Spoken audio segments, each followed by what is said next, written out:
Nije važno odakle si, sve dok znaš kamo putuješ. Evo, ovdje zapravo sve počelo.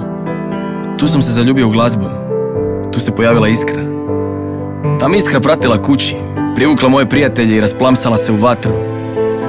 A moji su govorili, nemoj glazbu sine, nauči nešto konkretno.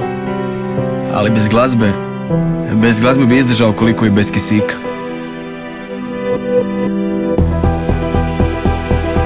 Jednom kad pronađeš ono u što zaista vjeruješ, put je jasan. Nema tu čekanja prave prilike. Prilike stvaraš sam. Moraš se potruditi. Volja, prava ekipa i pozitivan stav odvest će te i do Saturna. I ne radimo sve to samo za sebe. Jer ako te veseli ono što radiš, onda to voliš podijeliti s drugima. Zar ne?